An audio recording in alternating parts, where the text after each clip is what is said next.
positif gitu. Jadi ada yang akan didiskusikan pada saat sosialisasi kepada guru di kantor ya. Di kantor. Jadi guru TU, PTU atau kita akan menjadi pedoman dalam pelaksanaan di lapangan. Jadi hal ini perlu kita dukung, perlu kita jaga. Jalan dan tidaknya ada sama kita semua.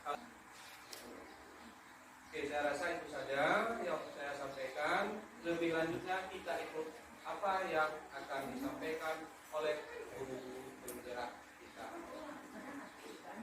Rapat kita tutup, saya akhiri. Wabillahi taufiq wal hidayah. Assalamualaikum warahmatullahi wabarakatuh. Warahmatullahi wabarakatuh. Alhamdulillahirabbil alamin. Assalatu wassalamu ala asrofil anbiya'i wal mursalin wa ala alihi wa sahbihi rasulillahi ajmain. Pertama-tama marilah kita panjatkan puji dan syukur kehadirat Allah Subhanahu wa taala, di mana atas rahmat dan hidayahnya kita bisa berkumpul di ruangan yang kita cintai.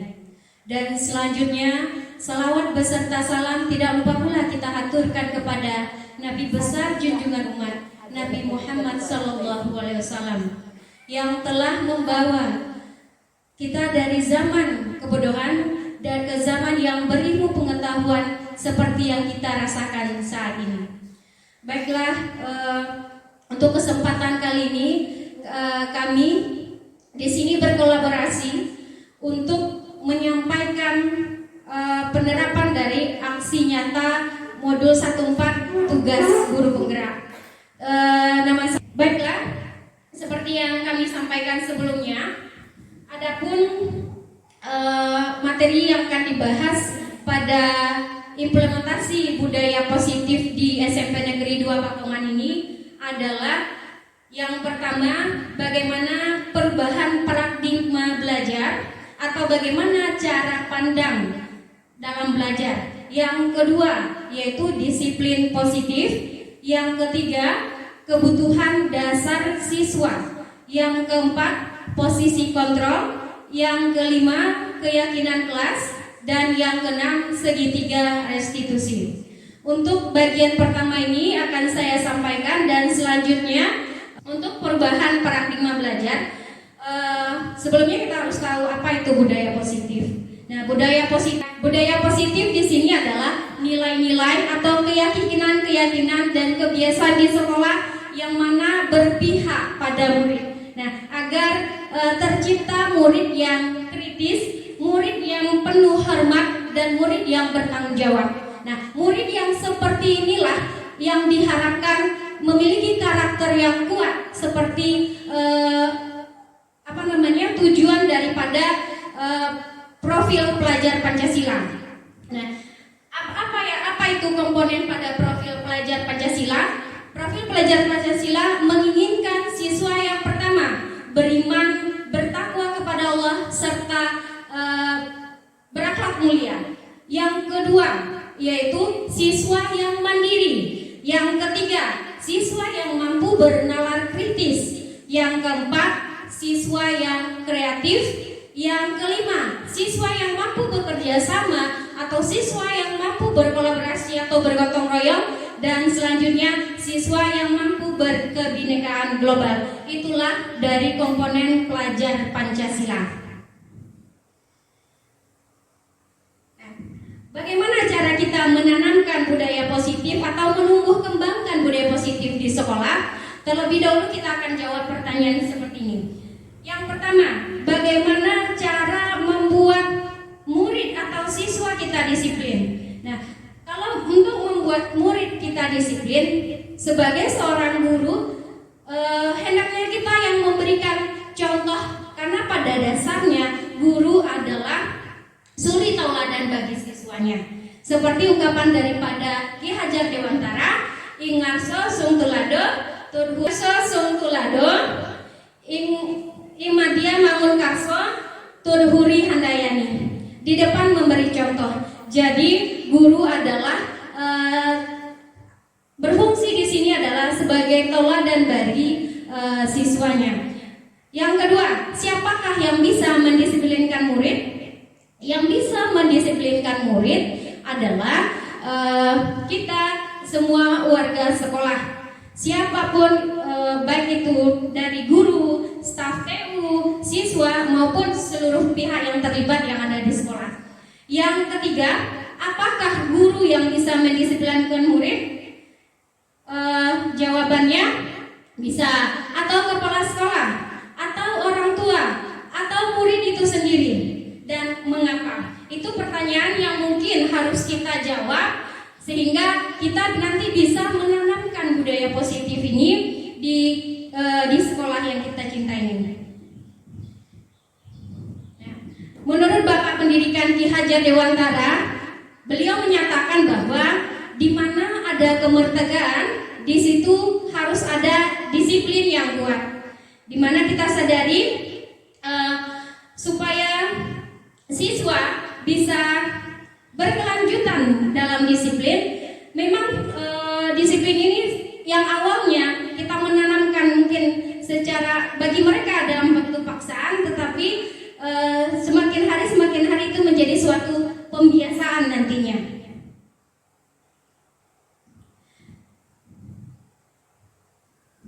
Pemikiran Ki Hajar Dewantara ini sejalan dengan pendapat dari Diana Gosen. Nah, dia berpendapat bahwa arti dari kata disiplin ini berasal dari kata disiplina, yaitu bahasa Latin yang artinya belajar.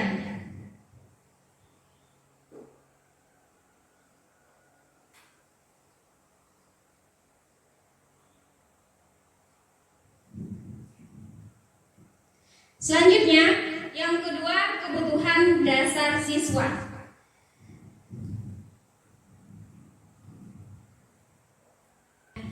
Pada dasarnya, baik sebagai manusia di sini adalah siswa, dia memiliki beberapa kebutuhan dasar. Yang pertama yaitu berupa kesenangan, yang kedua berupa cinta dan kasih sayang, yang ketiga berupa penguasaan, dan yang keempat adalah kebebasan.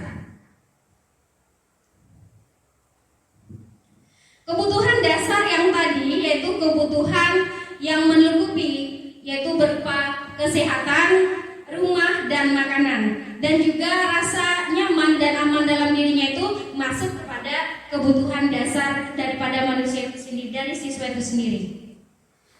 Selanjutnya, cinta dan sayang. Salah satu contoh, mungkin siswa kita melakukan suatu kasus di sekolah, bisa jadi karena dia memerlukan kasih sayang.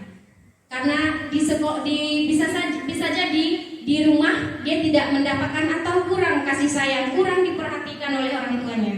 Sehingga nanti di sekolah dia tumbuh, bahkan dia membuat suatu masalah, tujuannya dia ingin diperhatikan oleh gurunya, seperti itu. Selanjutnya, penguasaan. Nah, motif untuk penguasaan ini, siswa ingin dianggap sebagai orang yang lebih dari yang lainnya. Nah, bisa jadi dia siswa yang berantem, contohnya yang bertengkar, dia merasa ingin diakui ya sebagai siswa yang hebat di dalam sekolah tersebut. Dan selanjutnya kebebasan. Nah, mungkin di dalam pembelajaran, apalagi biasanya pembelajaran waktu siang, siswa kita di waktu kita asik dalam mengajarkan, dia asik dengan kegiatan yang lain. Inilah contoh daripada kebutuhan kebebasan. Nah, dia ingin nyaman, dia ingin tidak ada masanya dia tidak ingin mendengarkan gurunya, seperti itu. Selanjutnya saya serahkan kepada teman saya Nur Asma. Oke, baiklah. Assalamualaikum warahmatullahi wabarakatuh. Baik, tadi beberapa sudah dijelaskan oleh Ibu Rahmawati ya. Nah, sekarang giliran saya menjelaskan 5 posisi kontrol. seperti itu. Oke. 5 posisi kontrol. Nah, di sini ada penghukum, ada pembuat orang merasa bersalah, ada teman, ada sebagai monitor, ada sebagai manajer. Ya, kira-kira ini di mana ya kita tempatkan? Oke. Nah, setiap di sekolah itu pasti ada permasalahan, ya kan? Permasalahan terutamanya dengan siswa. Salah satunya tadi sudah dijelaskan oleh Ibu Rahmawati, ya kan? Tentang kedisiplinan positif. Ya, kedisiplinan positif. Kedisiplinan itu adalah peraturan-peraturan sekolah. Apabila siswa-siswanya melanggar, ya, gurunya akan memposisikan diri, ya. Apakah itu sebagai penghukum? Apakah guru tersebut sebagai pembuat merasa bersalah? Apakah guru tersebut dengan siswanya menjadi teman atau monitor, bahkan sebagai manajer? Ya, oke. Ini kita lihat contohnya. Nah, bagaimana sih guru sebagai penghukum? Apakah penghukum itu dengan fisik saja atau bisa dengan kata-kata? Pasti ibu-ibu pernah nih dengan siswa, ya. Sudah. Penghukum, seorang penghukum bisa menggunakan hukuman fisik. Itu jelas ya. Fisik sebagai penghukum. Kemudian maupun verbal. Nah, penghukum itu bukan hanya dengan pukulan atau fisik, bisa juga dengan kata-kata atau bahasa, ya. Orang-orang yang menjalankan posisi penghukum senantiasa mengatakan bahwa sekolah memerlukan sistem atau alat yang dapat lebih menekan murid-murid. Lebih dalam lagi, guru-guru yang menekul sudah jelas itu penghukum, ya kan? Tapi selain memukul juga dengan bahasa seperti ini. Patuhi aturan saya. Kejam ya. Oke. Atau awas kamu ya. Nah, yang kemudian kamu selalu saja yang salah. Guru seperti ini senantiasa percaya hanya ada satu cara pembelajaran yang berhasil, yaitu dengan cara dia, ya. Itu salah satunya. Sering kan kita ucapkan awas kamu ya, seperti itu. Itu termasuk guru penghukum. Berarti penghukum itu bukan hanya dengan fisik. Sudah. Oke. Nah, bagaimana dengan guru merasa membuat orang merasa bersalah? Ya. Nah, kita lihat lagi sini. Pada posisi ini biasanya guru akan bersuara lemah lembut. Ya, pada posisi ini. Pembuat orang merasa bersalah akan menggunakan keheningan yang membuat orang lain merasa tidak nyaman. Lembut-lembut tapi menyakitkan. Tidak nyaman, bersalah atau rendah hati. Kata-katanya seperti ini. Ibu sangat kecewa sekali dengan kamu. Artinya, di posisi ini murid akan memiliki penilaian diri yang buruk tentang dirinya. Murid merasa tidak berharga dan telah mengecewakan orang-orang disayanginya. Ya, ini. Berarti pada posisi ini kita sebagai guru semakin membuat anak itu merasa bersalah.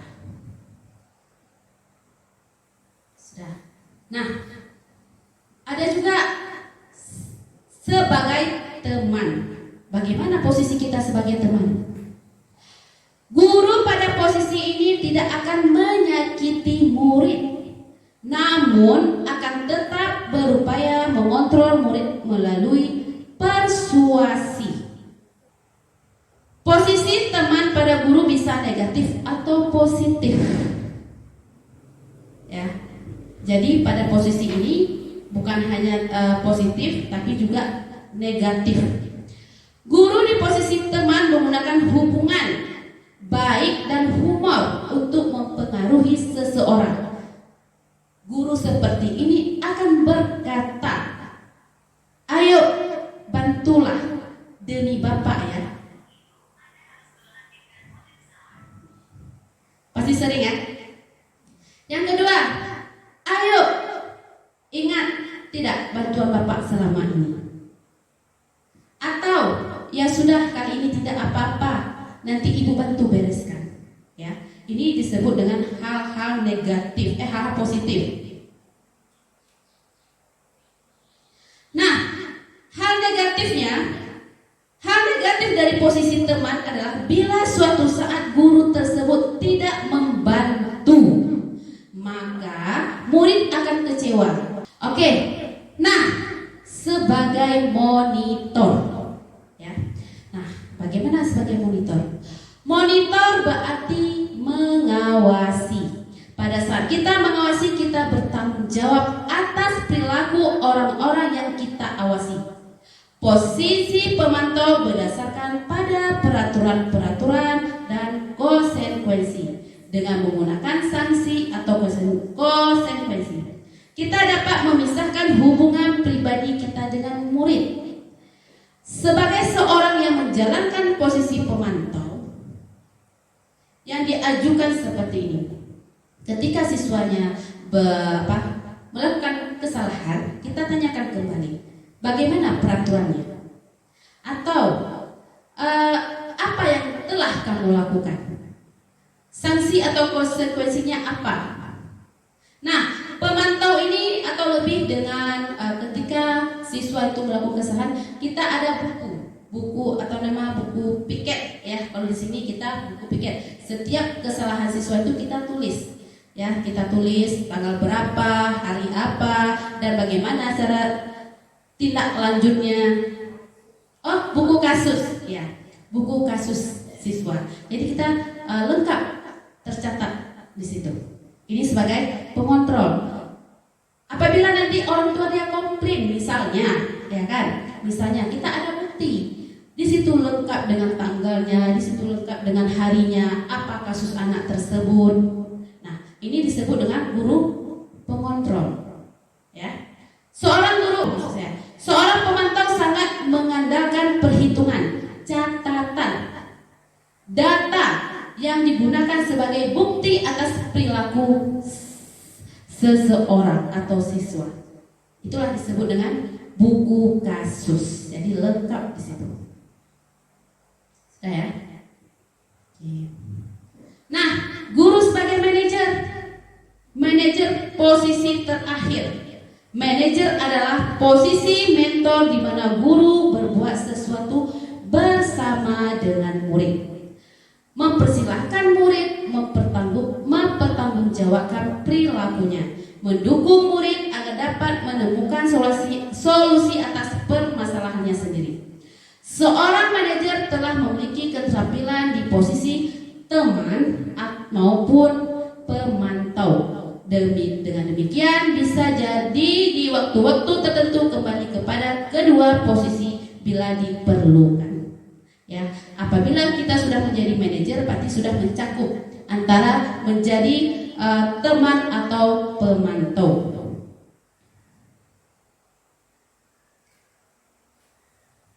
Karena ketika anak itu tersebut membuat permasalahan, apa yang harus kita tanyakan? Kita tanyakan kembali apa yang sudah kita sepakati, ya. Apa yang sudah diyakininya. Misalnya gini, apa yang kita yakini? Itu kembali lagi ke peraturan kelas atau kesepakatan kelas yang pernah kita buat. Atau jika kamu memperbaiki ini, hal ini menunjukkan apa tentang dirimu?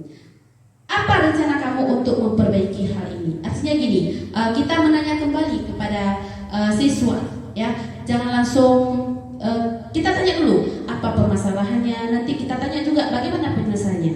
Jadi dengan pertanyaan seperti ini, jadi siswa tahu bagaimana kesalahannya dan bagaimana dia mempertanggungjawabkan. Nah, seperti ini. Oke, kita lanjut ke keyakinan kelas. Kira-kira apa ya keyakinan kelas?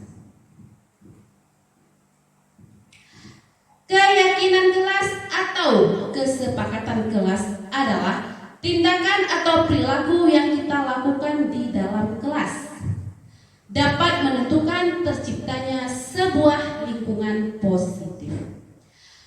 Perilaku warga kelas tersebut menjadi sebuah kebiasaan yang akhirnya sebentuk sebuah budaya positif. Untuk terbentuknya budaya positif, pertama-tama perlu diciptakan dan disepakati keyakinan-keyakinan di kelas. Ya, ini berupa peraturan. Oke.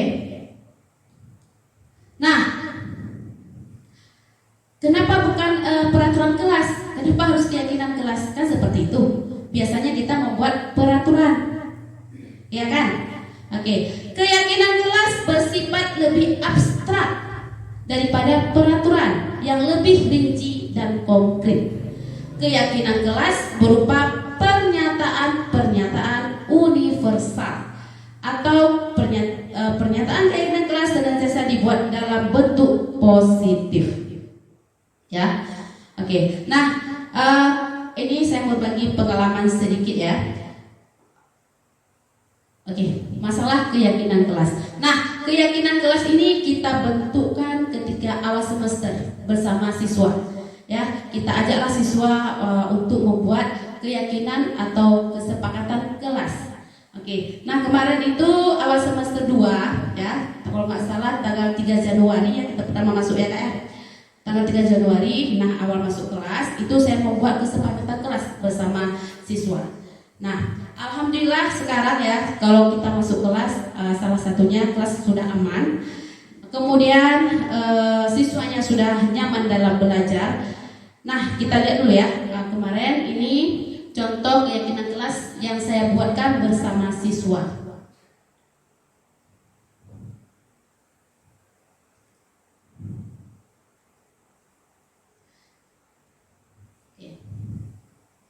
Oke, biasanya kalau dulu saya membuat setiap pembelajaran itu membuat peraturan kelas tetapi dalam bentuk lisan. Misalnya gini, masuk kelas tepat waktu, ya itu peraturan dengan ibu dulunya, ya kan? Apa kemudian jangan keluar masuk tanpa izin. Nah, mungkin peraturan ini sama juga dengan yang dulu, tapi sekarang saya menggunakan secara tertulis, ya. Nah, ini setiap siswa saya majukan ke depan. Saya majukan depan. Setiap siswa itu membuat keyakinan sendiri. Misalnya gini. Ini semua siswa yang menulis datang, sudah?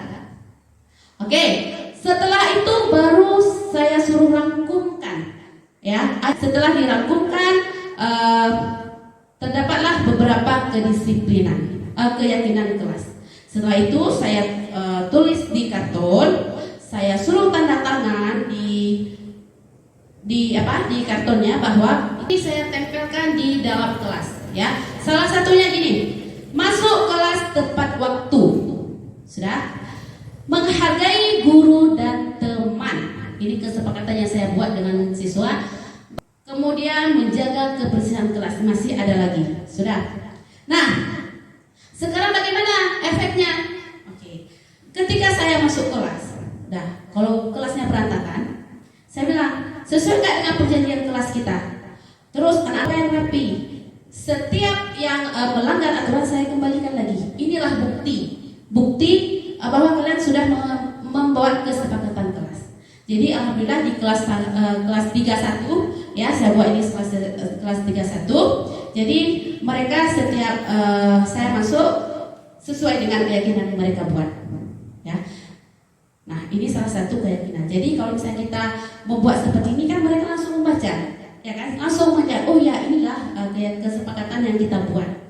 Nah, langsung dengan tanda tangan.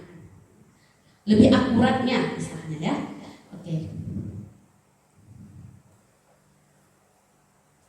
Ini pengalaman saya dalam membuat kesepakatan kelas atau keyakinan kelas bersama siswa. Sudah? Oke. Nah, kita lanjut lagi ya. Oke. Segitiga restitusi. Apa sih segitiga restitusi? Tadi 5 posisi kontrol. Posisi kontrol itu menempatkan diri, guru menempatkan diri, ya. Bagaimana guru dalam menempatkan diri. Nah, kalau segitiga restitusi ini itu menciptakan kondisi bagi murid untuk memperbaiki kesalahan mereka sehingga mereka bisa kembali pada kelompok mereka dengan karakter yang lebih kuat. Restitusi juga proses kolaboratif yang mengajarkan murid untuk mencari solusi untuk masalah dan membantu murid berpikir tentang orang seperti apa yang mereka inginkan dan bagaimana mereka harus memperlakukan orang lain. Nah, misalnya gini, ya kan? Oke. Dalam menanggapi segitiga restitusi ini, contohnya gini, misalnya anak-anak membuat masalah. Nah, kita langsung jangan, kenapa kamu buat gini-gini? Kamu lagi, seperti saya jelaskan. Tapi cobalah duduk sama anak, kita tanya dulu.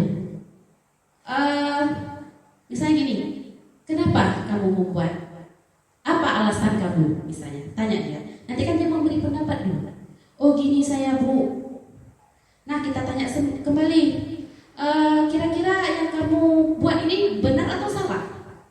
Intinya apa? Bukan kita yang menyalahkan, tapi dia menyadari dirinya sendiri. Ya, kita tanya. Kira-kira kamu membuat permasalahan ini betul atau salah?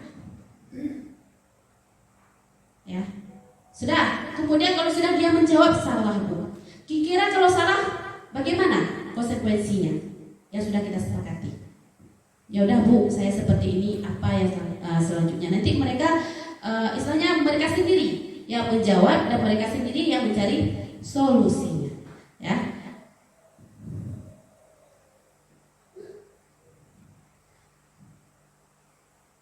Oke. Di sini validasi tindakan yang salah, menanyakan keyakinan, menstabilkan identitas. Ya, intinya apa? Kita menanyakan kembali keyakinan kita.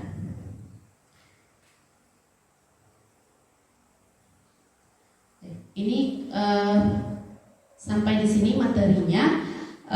Sebenarnya ada contoh segitiga restitusi ya. Saya akan menampilkan. Mana kan?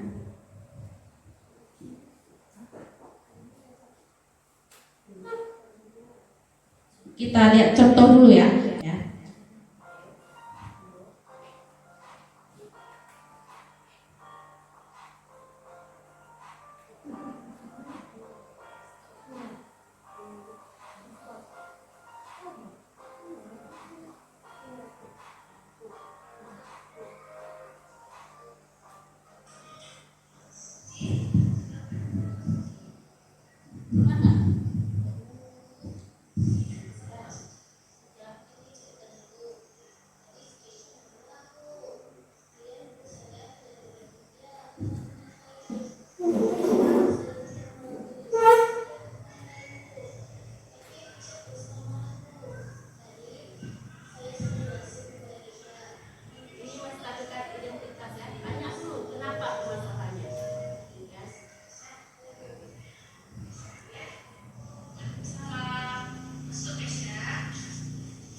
Nah, ini salah satu contoh segitiga restitusi.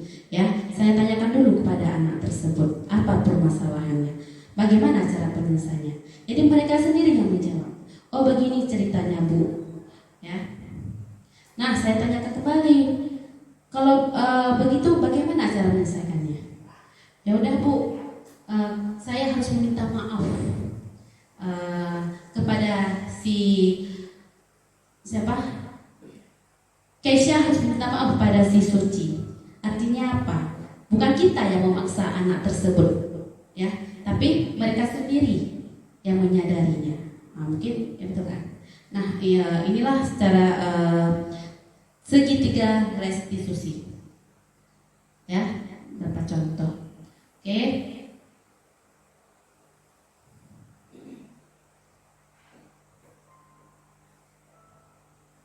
Ya.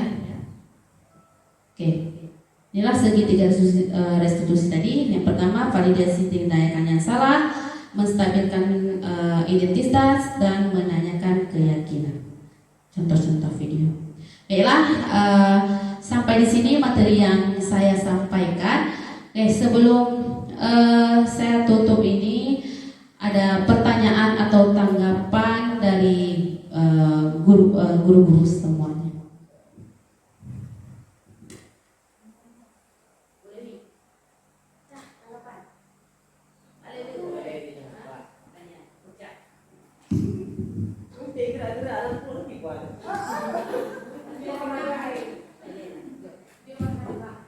Assalamualaikum warahmatullahi wabarakatuh. Waalaikumsalam warahmatullahi wabarakatuh. Yang kami hormati Bapak Ibu, ibu-ibu guru penggerak, Bapak Ibu yang sudah hadir di ruangan ini.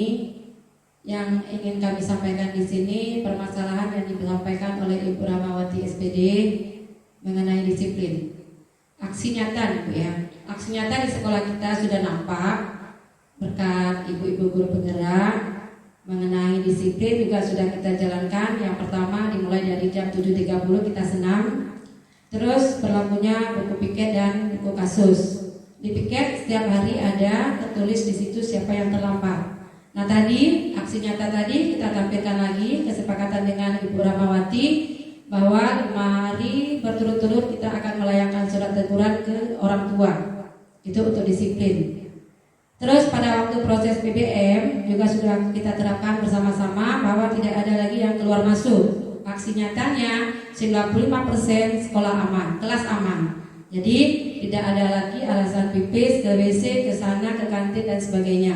Alhamdulillah aksi nyata kita di sekolah ini berjalan positif ya. Ya. Itu untuk Ibu Rahmawati. Saya rasa boleh kita terapkan disiplin lagi dengan adanya tidak hadir. Kita dulu juga pernah kita layangkan surat kepada orang tua bahwa 5 kali alfa dalam 1 bulan itu langsung dilayangkan surat mengantisipasi bahwa anak itu tidak boleh melanggar tata tertib dan disiplin tadi itu ya. Itu cuma masukan untuk Bu Rahmawati. Untuk Bu Nur Asma tadi ada dikatakan di situ keyakinan kelas. Keyakinan kelas mungkin di mapel saya, di pelajaran saya tidak tertulis seperti di karton karena kami bukan guru penggerak. Jadi di awal semester juga kami sudah membuat kesepakatan. Pertama, kalau bagi saya di mapel saya 5 menit guru di dalam kelas, si anak itu tidak dibenarkan masuk. Di minggu kedua saya masuk di kelas 22 yang katanya heboh, agak ribut, agak bandel. Di 22 itu ada 4 orang tercari Bu bahwa 5 menit guru di dalam kelas itu belum masuk. Hampir saya buat cabut, dia masuk setelah 20 menit atau 15 menit katanya makan di Bokop di kantin Kak Mina. Terus saya buat kesepakatan, siapa yang terlambat masuk 5 menit dari saya itu berdiri di depan pintu. Ternyata yang terlambat tadi adalah Mulia Saputra Bu ya. Terlambat, bahkan telat. Bahkan Bu baju Bokop. Jadi kesepakatannya kenapa ada 1 orang di depan pintu kelas 22 tadi, itulah dia yang terlambat Bu. Jadi keyakinannya tidak saya buat di dalam bentuk karton seperti Bu Ima, tapi secara lisan dan kesepakatan dan juga sudah diketahui oleh semua warga kelas. Itu. Untuk kasus yang terakhir tadi ya Pak, di situ kejadian dengan Habibie ya Bu ya. Karena kita tahu bahwa sebenarnya di kelas Habibie itu agak bandel, siswa dari kelas 32. Tapi yang namanya guru, mungkin egonya dipegang oleh ego guru.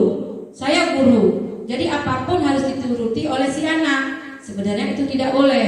Guru itu seperti Bu Rama yang katakan tadi, apa yang diminta oleh si anak? Caper mungkin, berikan perhatian kepada dia. Tapi setengah kawan-kawan menganggap bahwa yang sudah berdiri di depan kelas harus abadi yang dipati. Sebenarnya itu tidak. Terus kasus saya dengan Habibie lagi, ini mengenai kasus ya Bu ya, aksi nyata. Terus kemarin pas di Senang, saya panggil ke depan yang terlambat, tidak mau Habibie, diklaim Honda dijak aja. Kembali saya panggil, kenapa Habibie? Berarti si anak itu butuh perhatian, butuh bicara dari hati nurani. Takir ule dong, pakon takir ule, anakku mau kok long. Jadi terbukti lagi kasus dengan Bu Jubair. Makanya kita memandang kita kalau sama siswa, entah kita pegawai, entah kita guru, pertama dilaporkan Bu Dewi, si Habibie dengan Honda. Kasusnya terjadi pertengkaran ya, selisih paham, entah emosi si Jubair, entah emosinya siapa? Si Habibie. Jadi sama-sama emosi, terjadilah konflik perselisihan di situ. Pas keluar dari ruangan sekolah, ruangan kepala sekolah, saya panggil lagi. Kenapa Bi? Kenapa? Bu, lojak fotokopi ijazah. Jadi ternyata salah si anak. Walaupun salah si anak, kita tegur dengan santai. Jadi itulah Bu masukan. Mungkin ini sudah kami jalankan. Terus kami berpatokan juga kepada guru penggerak. Apa yang dicontohkan oleh guru penggerak membuat aksi nyata di sekolah kita itu semakin lebih ditingkatkan lagi. Jadi kami himbau kepada guru penggerak, tolong ajarkan, tolong arahkan guru-guru atau kawan-kawan di sini supaya membuat suatu bingkai dan kesepakatan. Misalnya Bu Ima yang masuk, jangan di kelas itu saja. Jadi kita buat kesepakatan bahwa setiap guru mapel atau setiap wali kelas atau di kelas itu harus ada keyakinan kelas yang ditempelkan. Terserah apa. Boleh Ibu sarankan melalui wali kelas ke ketua kelas yang membuatnya. Terima kasih, cuma itu dari saya.